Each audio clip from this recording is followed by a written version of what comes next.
Okay, welcome. This is going to be similar to Tuesday. Most of these questions are truly opinion-based, just to get you thinking. So same thing I said before. If you have not read the readings for today, come back to this later. If you're not in the mood to write and think, if you're feeling burnt out, if your brain's a little bit foggy right now, come back whenever you feel a bit creative. The questions I'm going to ask you today are not necessarily tough questions or trick questions. They're really just to get you thinking. But again, if you're feeling a little burnt out at this point, just come back tomorrow or later in the week. It's okay. So the first thing I want you to do is to hold on 1 second while I plug in my laptop. Hold on 1 second.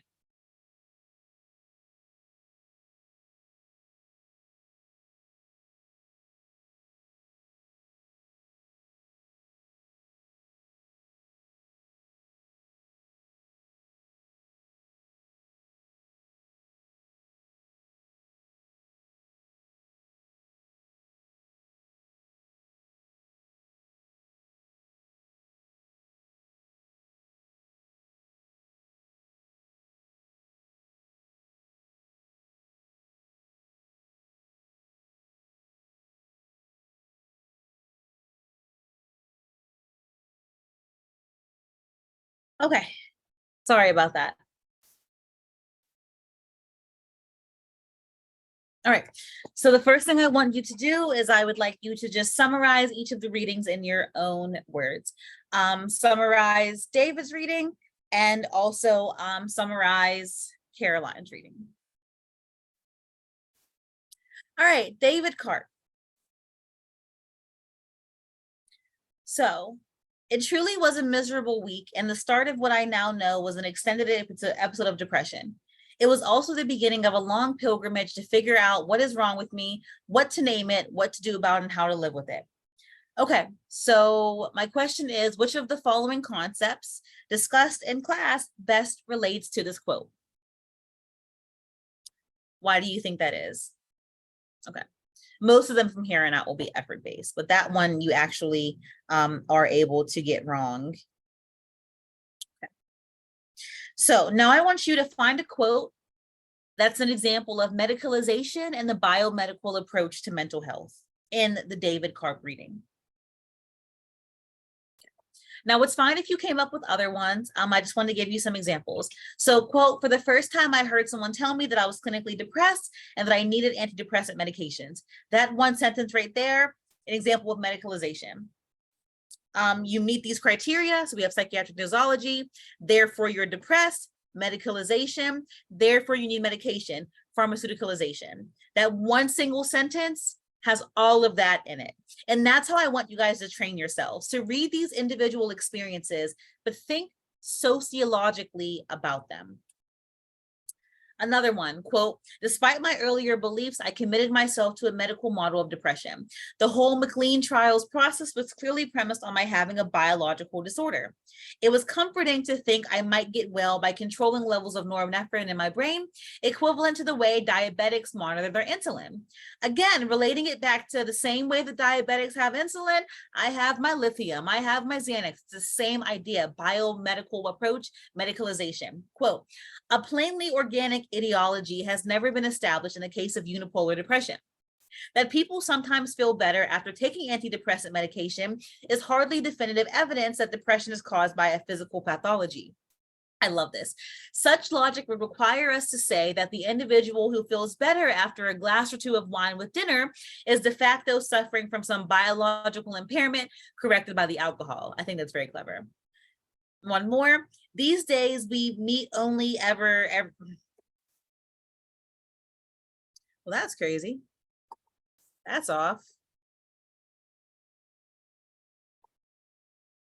Sorry about that. These days, my psychiatrist and I meet only every few months, as the law apparently dictates when patients are prescribed controlled substances. Okay, and so we have the changing role of the psychiatrist. Whereas before it was about sitting on the couch and talking about your childhood and your feelings. Now it's about, we only have to meet to deal with my medication. Again, that's the changing trend in psychiatry. So all of these 1, 2, 3, 4 quotes are all just snippets. You know, David wasn't thinking, I'm going to write about medicalization. He's just writing his experience. But we who are being trained in sociological research and sociological imagination can look at these quotes and say, that's medicalization. That's the biomedical approach. Okay, find a quote that's an example of the field of psychiatry suffering from credibility threats. All right, I'll give you an example. Quote, my feelings about drugs are tied up with my views about psychiatry and its prevailing definition of depression as a biological disease. I wonder whether psychiatrists' willingness to embrace the use of drugs is related to their own suspect status within medicine. It certainly would affirm psychiatry as a medical specialty if it could be demonstrated that affective disorders have as clearly an organic a source as diabetes, epilepsy, or heart disease. Again, the precarity of the field of psychiatry. It would affirm psychiatry as a specialty if they could classify disorders in this way. So I'm curious what you think about this. This is, again, just an interpretive question on your end. David says, I couldn't escape the feeling that by showing up at a mental hospital, I had crossed an important identity threshold. What do you think David meant by this?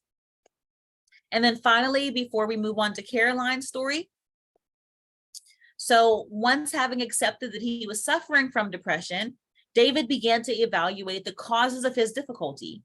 During the course of his illness, he entertained different theories. He was just stressed, he had bad biology, he was flawed. And so my question for you is, do you think that it's possible to definitively identify the cause of depression? Or is it something that we'll never know, or are we just not there yet? And then, what theories do you personally hold about why people become depressed? All right, the last slide for this before we move on to Caroline. Make one connection from David's reading to lecture on Tuesday. Any connection you would like. All right, so for Caroline's story, I'm just going to ask you some thought-provoking questions. We're not going to dive much into Caroline's story itself. It is a very interesting story, but I'm curious about how you guys relate it to your own lives. So first and foremost, do you accept the idea that alcoholism is a mental illness? Do you think that addiction applies only to physiological dependencies? Or do you think that you can be addicted to anything? So people, places, objects, behaviors. So which factors do you point to explain the pattern of student drinking? Do you think that students who abstain from drinking are labeled as deviant? And where do you think the fine line is? How can you tell that a person has an alcohol problem? And finally, to what extent are our judgments about social and problem drinking shaped by particular social contexts? So the questions I asked you so far about addiction were really, just opinion-based.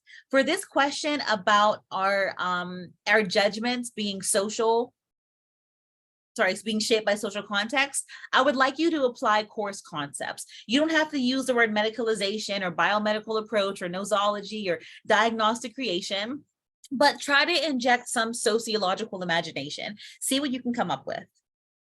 And then finally, make one connection between this reading and something you learned on Tuesday. It can be anything. All right, and then the very last thing we're going to do, I'm going to have you do a writing exercise. I want you to pick one of these disorders and make an argument for whether it should be or should not be in the DSM. So all of these, Asperger's, dissociative identity disorder, formerly called multiple personality disorder, gender identity disorder, and caffeine addiction. All of these are in the DSM. So pick one that you feel strongly should be in the DSM or should be removed, and then take just about 3 minutes and write an argument for why you feel this way. So what did you pick? And why do you feel this way? Okay, so on Sunday, you have your assignment 1 due. It's posted on Canvas. Your syllabus quiz is due. Most of you have done that already. On Tuesday, we'll talk about biological, sociological, and psychological approaches to mental health. You have a reading on Canvas that's due. There are 2 optional readings, but there's only 1 required. On Thursday, we'll discuss mental health in a cross-cultural context, and you also have a reading on Canvas. So keep in mind for next week, you don't need your textbook. You will just be reading on Canvas. And then next Sunday, you'll have assignment 2. Okay, if you guys need anything at all, just let me know. Bye-bye.